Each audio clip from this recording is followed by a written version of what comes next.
Hello, good evening. Okay, good, this does work. That's nice. So if you all want to take your seats, we'll go ahead and get started. I just have about a 30-minute, maybe less, presentation that we'll just talk through. We have a fairly small group tonight, so we'll have plenty of room to ask questions and so forth. And then afterwards, if you haven't already, please head back to the back tables and get to know our different department directors and ask any questions that you have. So I think we'll go ahead and get started. My name is Kelcey Young, and I am the new city manager for Pinole. And here are our updates. So, like I mentioned, this is going to be fairly low-key. We do not have many of us here, so this will be even more relaxed than I was originally planning. I'm just going to go through and introduce myself a little bit. Then I'm going to give you all an update about our police chief recruitment. We're going to talk a little bit about Measure I and the upcoming election, and open it up to questions. After each of these sections, there's going to be a place for you to ask questions, so please don't feel like you have to wait till the real end. It's really fine. And I'd love this to be sort of a collaborative conversation anyway, so feel free to ask anything that you want and so forth. Okay, so a little bit about me. I have been here just over a month. I started August 26th, so it feels a lot longer than that to me, but in a good way. I think it's partially because this community, I have felt very, very welcomed. And a lot of you that are sitting here are the reason why I feel that way, so thank you. I absolutely love it here so far. Our team is amazing. This is a truly exceptional team to get to work with. And the community is also a really engaged, vibrant, exciting community to get to be a part of. I wear a lot of pink. In fact, it's not uncommon sometimes if you're trying to introduce me to somebody else, it's like, okay, just go talk to that lady in the pink blazer over there. She's the new city manager. She'll get you hooked up. So feel free to refer to me that way. I don't only wear pink, though. I think that was a belief for my first couple weeks here. But I probably wear, what would you guys say? I wear pink about maybe a quarter of the time. More? Okay. A third of the time? About 90% of the time? Okay, about 20%, Jackson? You might be right there. That's what I think. Team might think it's more like 50, but we'll see. So before coming here to Pinole, I was the city manager of Sweet Home, Oregon, which is a beautiful community right on the base of the Cascade Mountains, sort of about 30-40 minutes away from Eugene and about an hour and a half away from Bend. And I was city manager there for about 2 years. Before that, I was the finance director in Clear Lake, California, so I had some time in California. And before that, I spent a lot of my time in Texas, big cities, San Antonio and Dallas.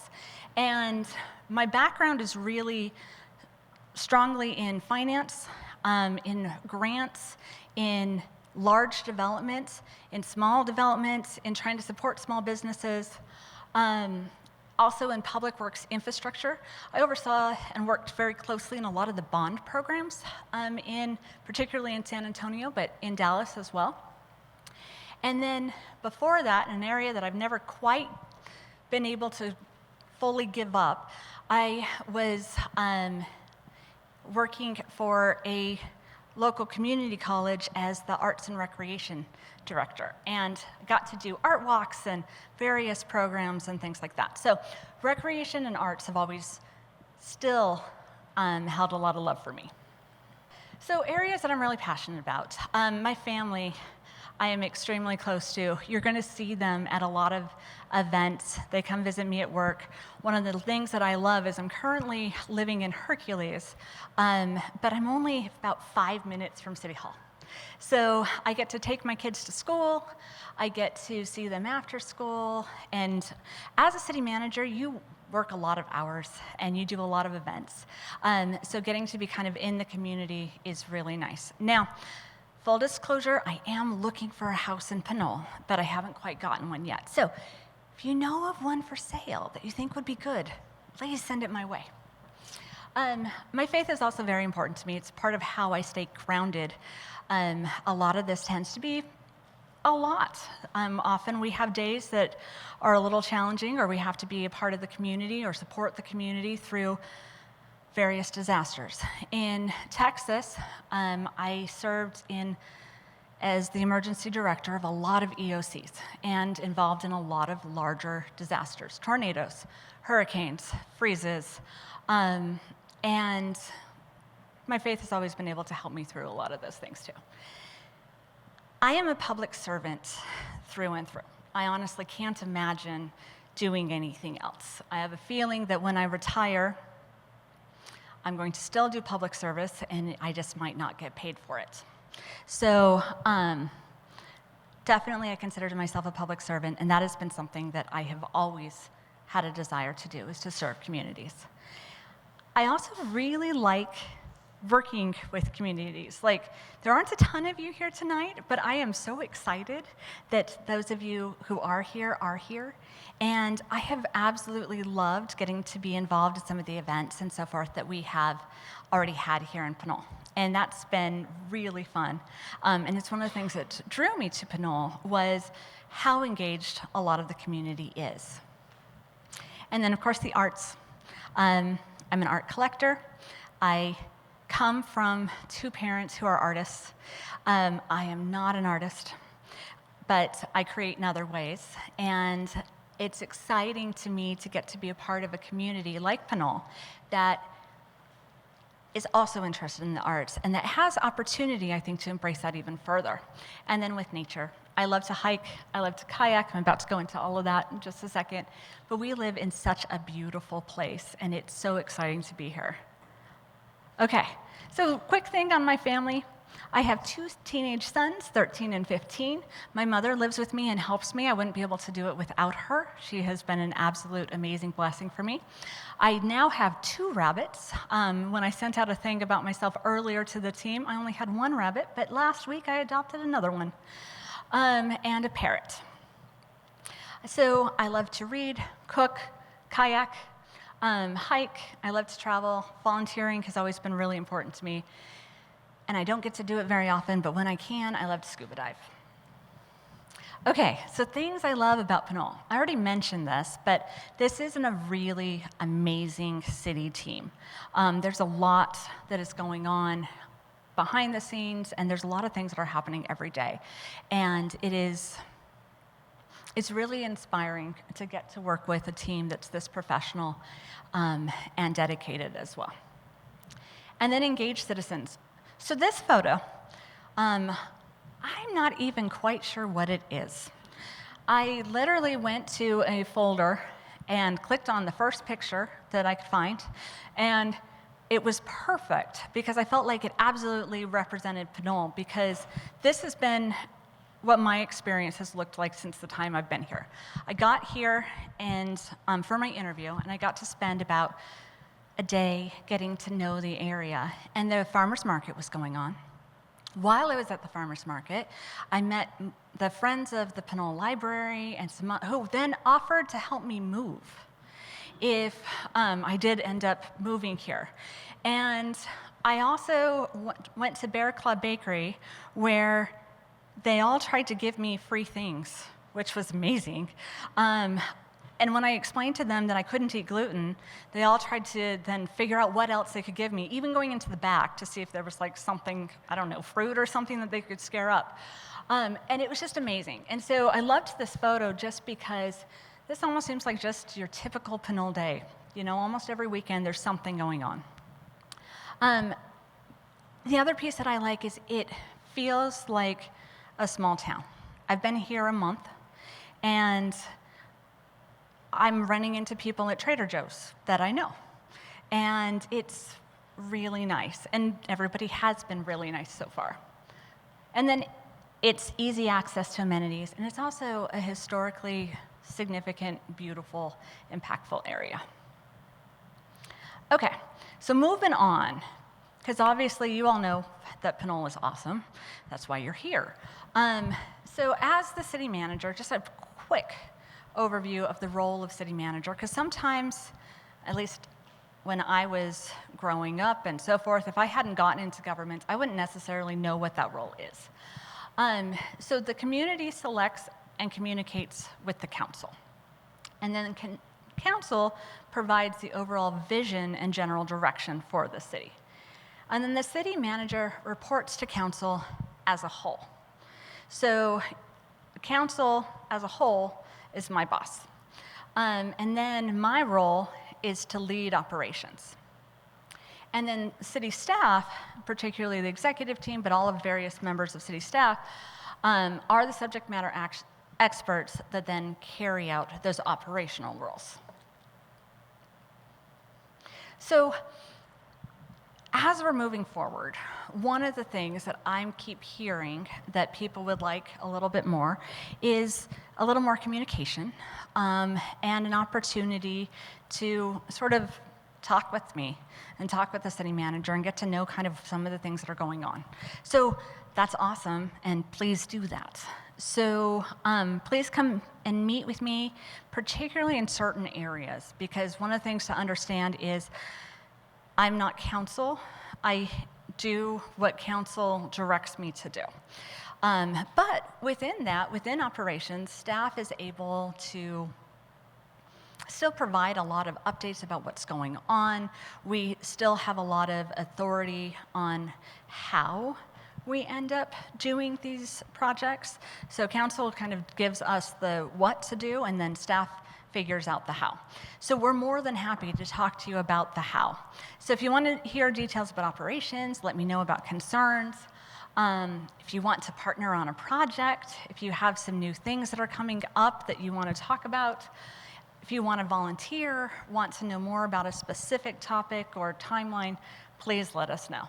But then please continue to meet with your elected officials regarding the direction of Pinole and larger goals. Because again, the vision and direction is council, the operations are us. And there's always a little bit of overlap, so just keep that in mind too. Okay, so one of the questions I know a lot of you all have is what is going on with the police chief recruitment?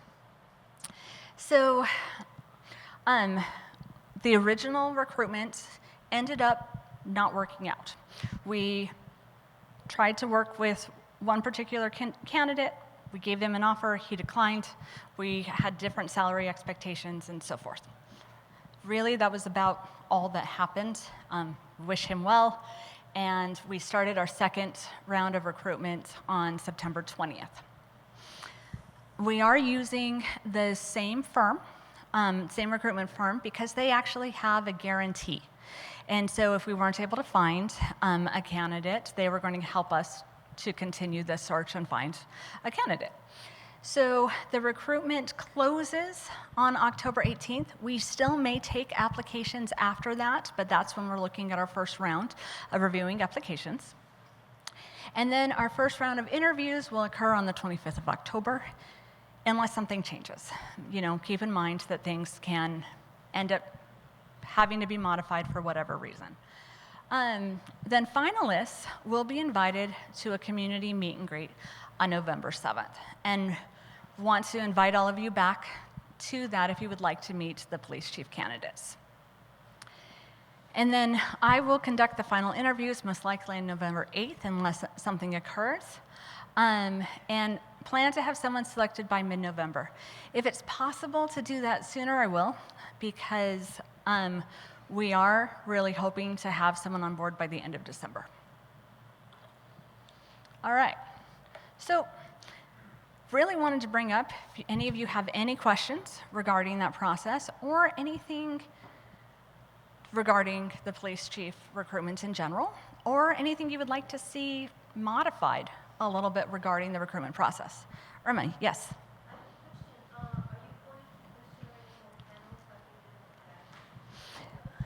So we're actually most likely going to have potentially a few more panels. So we are going to have a community panel, and then we're also going to have the community forum. And I'm hoping to get input from the community in both places. Yeah. Thank you, okay. Thank you. The first panel, process that was in the past, in my opinion, were not community members per se. I hope that you will be open to selecting community members rather than, connected people who are well, you understand where I'm coming from. To me, it wasn't fair that some people were on the panel and some community members were left out in the panel of the community. So I would like to see more opportunities for people who haven't been in a panel openly, and maybe a little more fair selection. Okay, that's really great feedback. So what we are currently looking at is possibly having the mayor and vice mayor involved, and then maybe 6 or 7 other community members. However, we also would like to have, like I mentioned, the community forum. So, because if we got everyone, I think, from the community involved in the panel that wanted to be involved in the panel, I think we'd have a very, very large panel. And while there's definitely some positive aspects to that, I think it would also be intimidating for our candidates. So we're going to intimidate them in another way and have our community forum later that evening. And just so everyone knows, even though the last recruitment didn't work out, I did go through and read every single comment card more than once. And then there were other emails and phone calls and things that I received to also provide input. And that communication was extremely important to me. And it did actually impact the direction that we went. And it will this time again.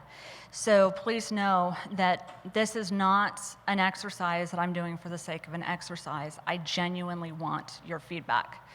And that is why we're doing this. Also know that for the candidates, this is a very scary process because they are putting themselves out there and letting it be known that they are interested in this position. They may be in another role, they may be a local community member. All of these things are it's a very intimidating process. So we're really hopeful that we have candidates that are willing to do this and are open to speaking with the community. I feel like it's important too, because having a police chief that speaks to the community is, well, honestly, it's one of the main things that they may need to do. And so communication with our police team and our police chief is important. So we're going to try to have this. But just be aware that that has been something, our recruiter even was like, do you have to have this? And it's like, yes, we do. This is very important to our community. So anything else? Christy, it looked like you had a question. Okay. All right. Perfect. But over here. All right. Okay. We'll keep going. Oh, okay. Now we're moving on to information about our municipal election and Measure I. So I'm just going to give you all an update about Measure I. Markeisha, our wonderful finance director, if you have more technical questions about this, yes, I am looking at you, Raphael. Ask Raphael or ask Markeisha, and she can go into that a little bit more. I haven't had the time really to go as into detail as I would like. Okay. So I think most of you are aware that our current fiscal challenges include a potential deficit that is projected to grow to about 1.6 million in the next coming year. This is very typical, and we are actually in a better situation than many of our peer cities. However, we still have a deficit that is a concern. especially as we're moving forward. So unless a reliable source of local funding is identified, we may have to make severe cuts to various areas of service. What exactly that will look like is still something that would be determined. But it could include 911 emergency response times, pothole repairs, park maintenance, and other essential city services. So thank you for everyone who filled out any surveys or gave additional feedback in all of these areas. With your feedback, we identified priorities important to the community, and that was in spring of 2024. And we are working towards a long-term strategy of maintaining fiscal stability and basic services for the city of Pinole. I'm not going to read all of these, but these are the priorities that have been identified by Pinole residents, and they include our 911 services and keeping funds local. In fact, keeping funds local is one of the things that has also been discussed with me since I've gotten here, and is also one of the areas that kind of drew me to Pinole. Is I like seeing how engaged a lot of the citizens are in providing services for Pinole and in maintaining control over your financial stability. So priorities identified by residents include safety. And then this is one of the other ones, streets. I don't know that a day goes by that somebody doesn't come to talk to me or send me an email about our streets and our streets infrastructure. So according to our independent engineers, we have a $32 million backlog of infrastructure projects.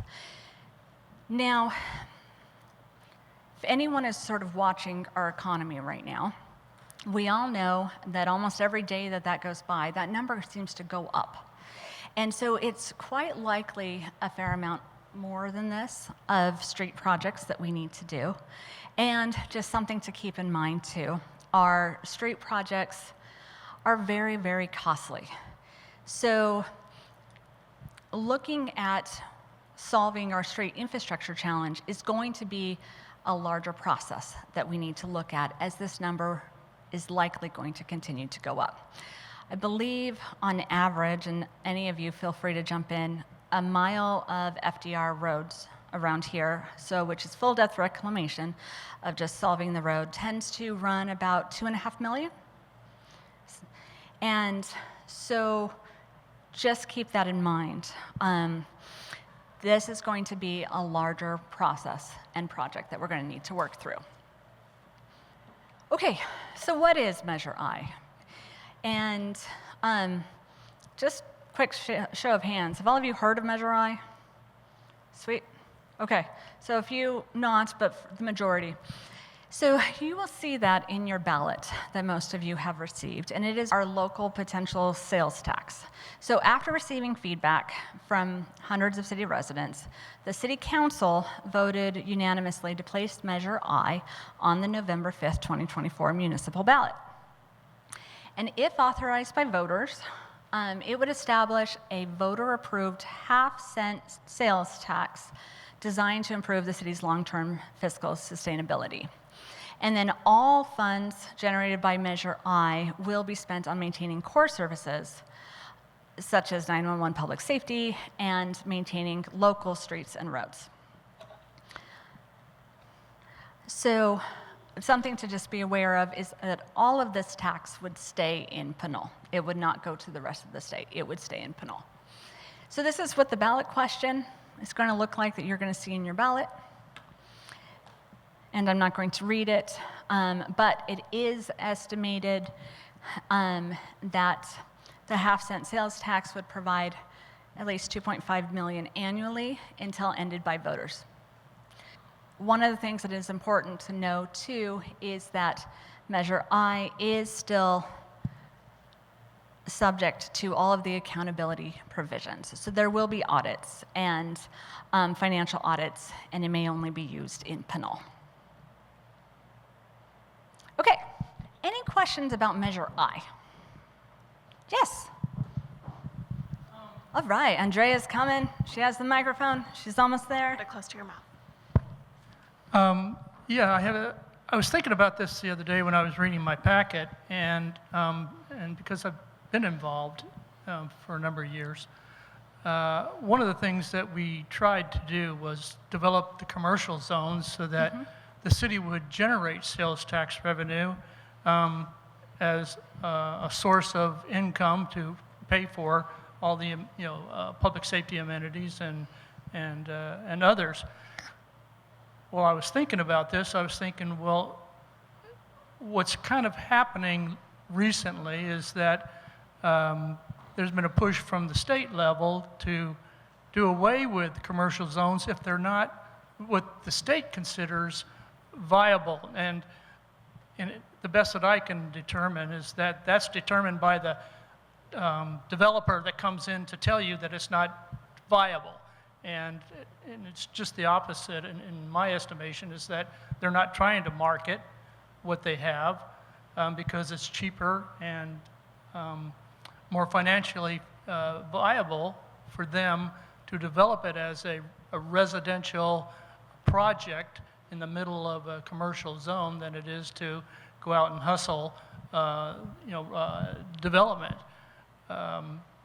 But now, as I was looking at this Measure I was sitting here going like, well, this is kind of ironic, isn't it, that we're asking for more tax money from the citizens to pay while we're letting the developers do away with the resource that generates sales tax, and that is commercial properties. Instead of being out there and hustling and finding revenue streams that would be interested in the properties. And I mentioned this probably 2-3 years ago that China was interested in the Bay Area, and I think it's NIO, their car manufacturer. Well, there's no better generation of sales tax revenue than selling cars, and they were going to sell them cheap. So they're going to hit the market just like Honda did when Honda first came to America, and everything. And that property is on the I-80 corridor, and it's extremely valuable, but to let it go off into, some residential, what I would consider within 10, 12 years, liability to the city, seems to me to be, as I said, extremely ironic in the face of this measure that, was being proposed. So if you want more sales tax, but you want to do away with, the properties that generate sales tax, it doesn't kind of wash in my thought process. So. No. Okay, so keep but it's going. something to be considerate of because, that may be something that people are going to throw out there, and it's a valid point. No, I think it's definitely warrants a discussion. A couple things I would consider, and I might have Markeisha jump in on some of the more specifics too, but some of the things to consider are, as a city, we are trying to get more developments and have businesses within cities. So that is something that we are supporting. Another thing to think about is that the current sales tax, only a portion of it goes to Pinole, and another portion ends up going to the state. This would be a half-cent tax that, if the voters decide they want to have this implemented, would stay in Pinole and would not just be the citizens of Pinole that were then paying this tax. It would be everybody who came in and shopped in the area. So I'm just being greedy. All of it. I want to keep all of it too. So, but I'd love to discuss that further if you would like to. Great. Any other questions about Measure I? Okay. Yes.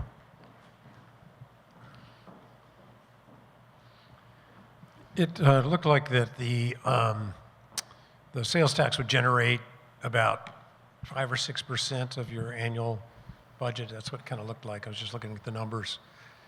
How far will it go to sort of fill the gap that we are facing from a budgetary pension payout, how far is it going to go? Or are we going to be a couple of years down the road looking for another solution to the problem? Okay, so that's a really good question, because as I think you saw, we are looking at a $1.6 million deficit.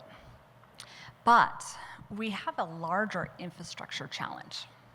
So this measure would definitely fill in that gap and then would provide the opportunity to look at other solutions, possibly some sort of debt financing program, possibly a match program for other grant pieces. There's a lot of ways that funding could be leveraged.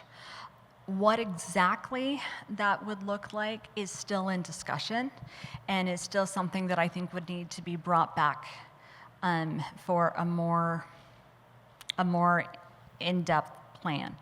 Markeisha, am I missing anything there too? Or anything else I should add? Yeah. And so would it solve the entire financial challenge of Pinole? In my opinion, I don't think so. But would it get us quite a bit further? Absolutely, if the voters decided to go that route. But we talked about that $32 million of backlog infrastructure, of road infrastructure. And if you end up doing, let's say you have 1.6 million and then you have another million, that's what, 32 years? And by the time we get to that point, it's cost 3 times that. We can't look at it necessarily just that way. I think we would need to look at a bigger strategy, and that would be something that we'd want to bring back, but it would definitely stop the bleeding now. If the voters don't vote for Measure I, there will be other services that have to be cut. Yes, Irma. Yes, I've lived here over 48 years, and we've been through a lot of these measures. And what's so important is to remember that the reason we have all these shopping centers and stores for the sales tax, we don't have any other revenue to go after. And so I think it's important that we address the issue now and give it temporarily buying time, and then maybe next year do what we have to do in terms of the reality of making decisions.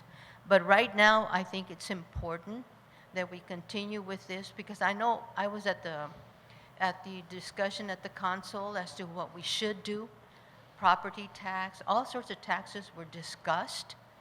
This is the less of all evils, in my opinion, for all of us. But it's important that we address issues now to keep us going, give us that buying time, and I do agree that we are all in it together. And I'd hate to see next year, which I've been through the recession, I've been through half the staff gone, we've been here at the worst of times. I think one of the former speakers, who was a mayor and former council member, was here at that time. I'd hate to see that and see it here in the city. So right now, I think it's important to do what we have to do and move on. And to me, in my opinion, I think we need to go for it. Thank you. And I'm a private citizen. Thank you. Thank you. All right, any other questions? Yes.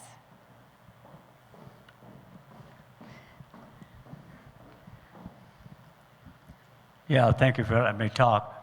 I'm kind of upset with the city council. They voted for no more gas stations in Pinole. We had a chance at one time for Safeway to build a lot nicer facility off of Terror Hills Drive. And they wanted to put in gas stations like they have in Hercules. So right now, a lot of the citizens of Pinole, myself included, and part of my company gets gas at the Safeway because it's compared to some of the gas here in Pinole. Chevron's been the highest for the 55 years I've been here, they've always been the highest. And now we go to Hercules and give them our gas tax money. And I don't think that that should go that way. I don't know what held up the gas station on Appian Way, but anytime you buy gas and you go into a little convenience stores there, you spend money. You may not spend a lot of money, but there's a lot of people going there. So we get a percentage of that. And I don't think that was a good vote to not have gas stations, because you can shut down every gas station in Pinole and you can send all the money over to Hercules or Richmond or someplace else. I think we ought to keep every tax dollar we can right here in town. And the other thing, I know we need a Measure I, but I have a hard time wanting to vote for it because of a couple of things the city council has done over the past year.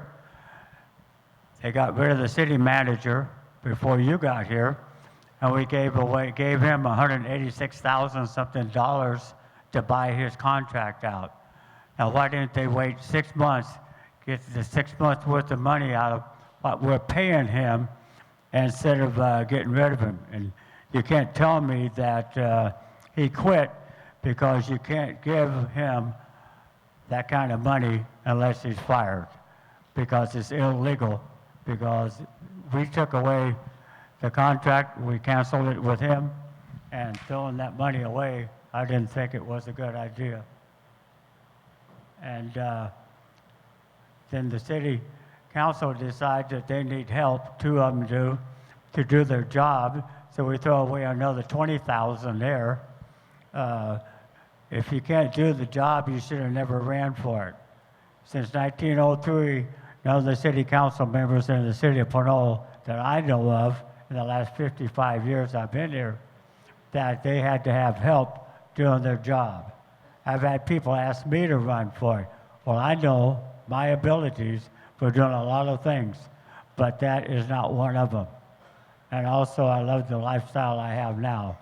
But that, to me, they threw away $200,000 for no reason at all, and I don't agree with doing it that way. All right, thank you. Oh, yes. Can you hear me? Yes. All right, just have to hold it right next to the mask, I guess. Got it. So a couple points I'd like to highlight for people. First off, if you want to know more about the sort of long-term challenges the city is facing financially, you should go ahead and have a look at the April 30th agenda packet for the City Council of this past year, because they had a really detailed presentation done there that showed the various scenarios the city could undertake and what the impacts of a city would be if it took any given path. If we just made cuts, we would need to make substantial sweeping cuts, and even then it still might not be enough.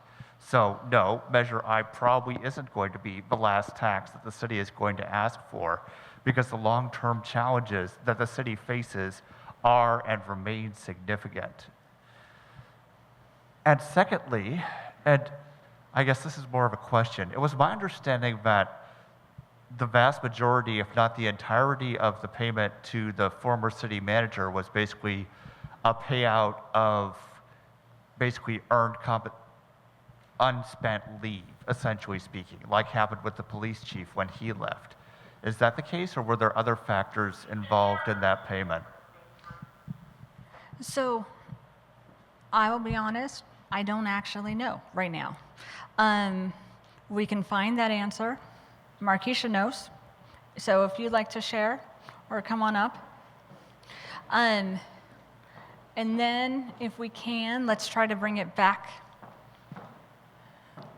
to some of the other topics that we're talking about tonight.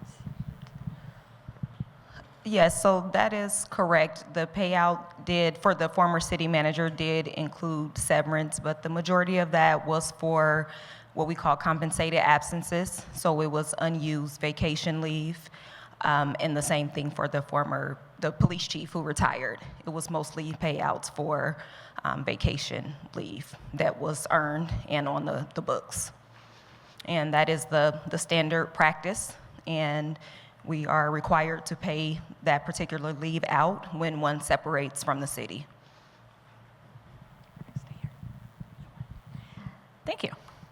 All right, any other questions regarding Measure I? Okay. Oh, we do have another question. Did you want to come up? Yeah, I think we need more clarification on that. I mean, it's past history that we lost our police chief, but prior to that, we lost our city manager. From what I understand, talking to different people throughout the city and people in other places, even people in Hercules that seem to know more what's going on than the average citizen here in Pinole. City Manager Andrew Murray may have resigned, but I believe he was pushed out. Okay? He had to take a temporary job in the city of Berkeley, and for him it was an interim position, and two or three steps down, if not 4 or 5, as an assistant public works manager. He held that position in Berkeley for several months until he could land on his feet with the city manager's job in Vallejo. So for people to say, oh, his separation agreement was similar to and identical to that of Chief Neil Gang, that's mis or disinformation.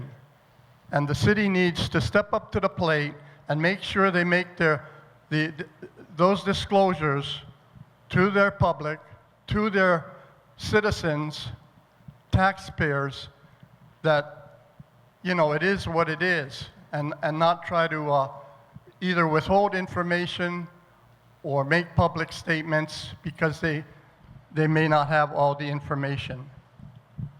And as far as belt tightening, can you tell us what City Hall has done to tighten their belts? I'm talking about the managers, the directors, key people, maybe even staffers. I mean, we're talking about interns, but that's just a drop in the bucket.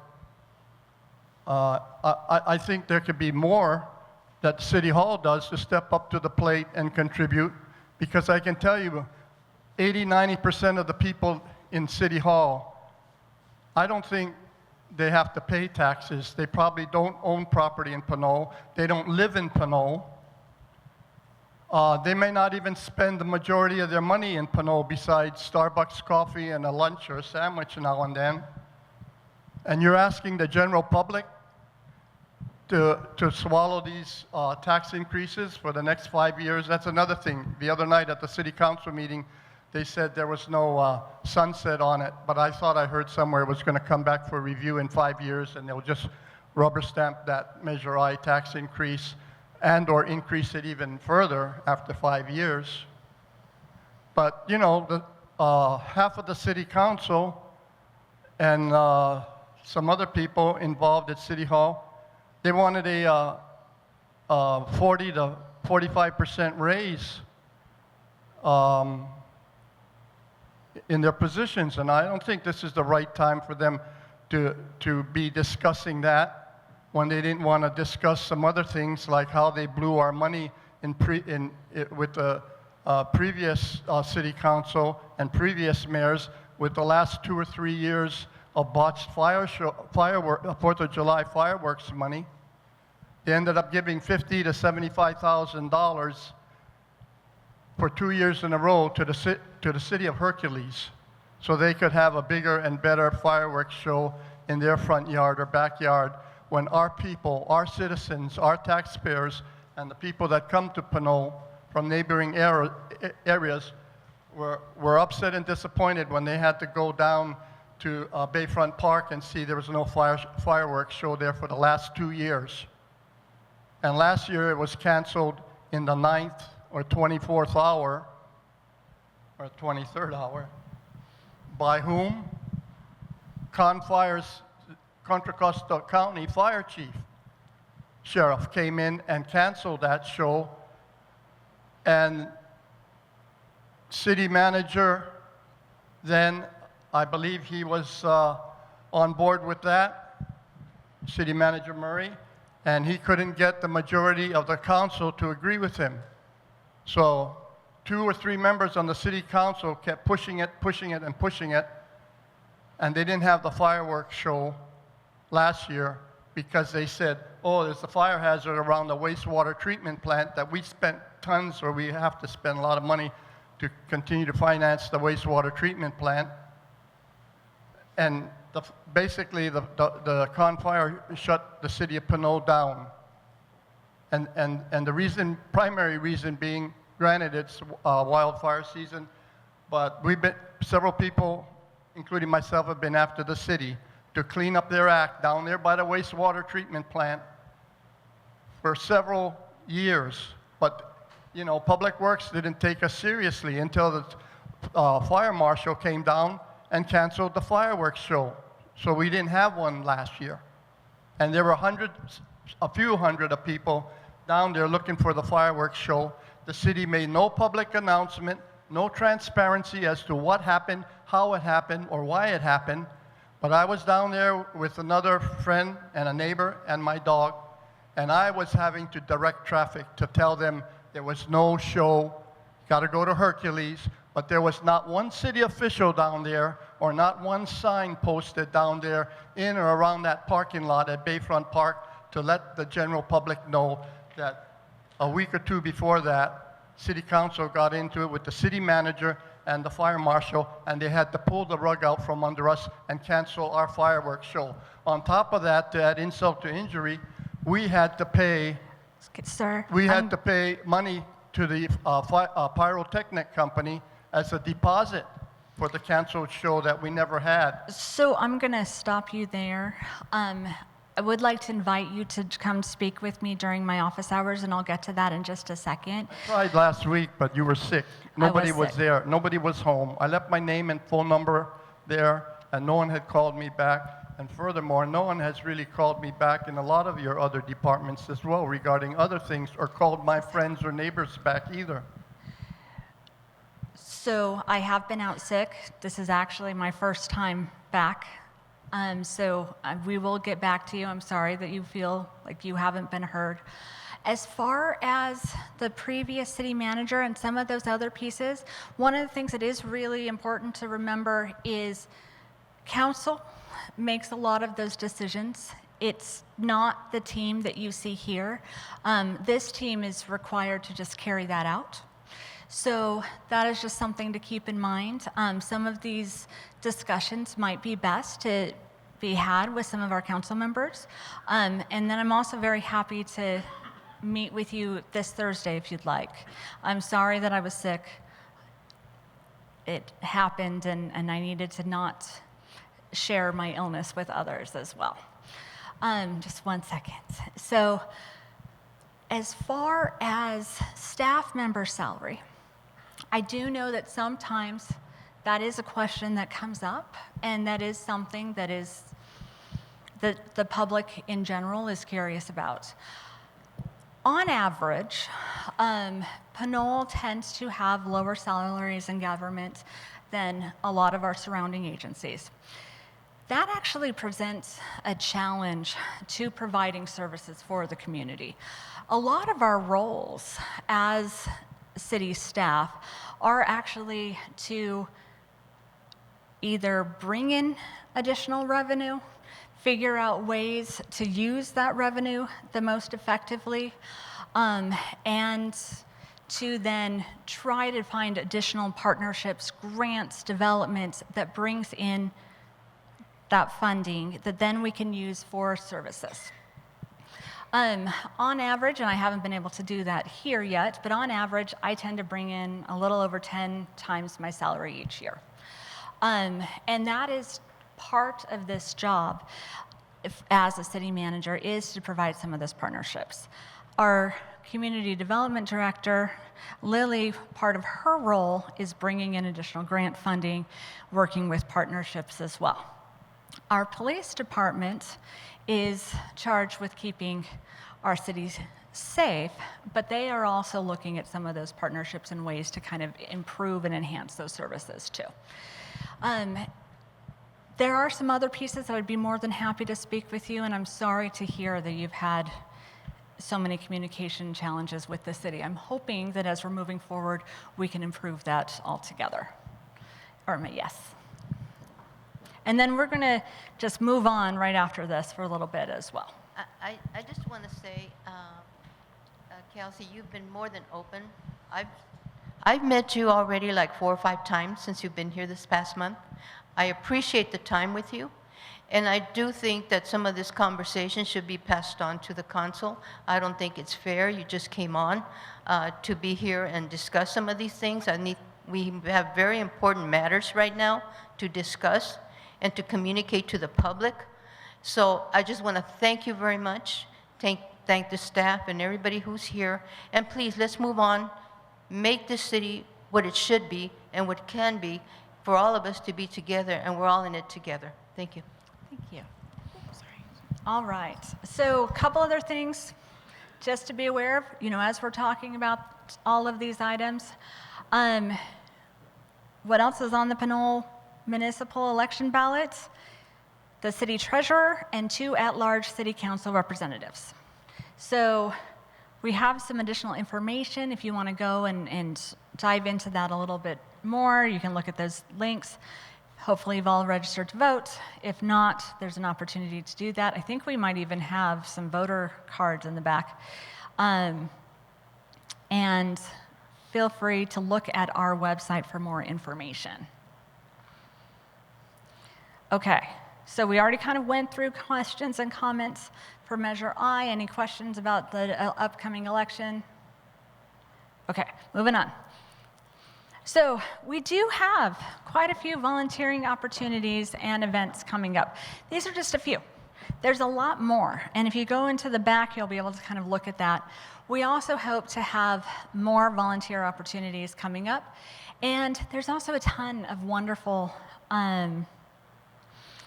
nonprofits and other programs here in Pinole. It's one of the things that's really exciting.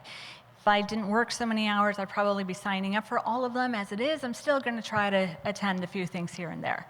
So we have a Halloween movie, Addams Family, the cartoon one.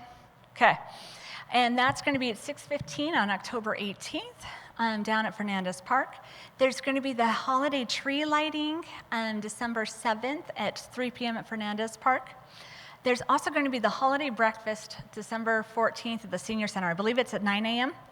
I am going to dress up as Mrs. Claus. Nobody knows this except those of you in this room. But I'm not going to be Mrs. Claus. I'm just going to dress up and, be there. So feel free to come and point and laugh.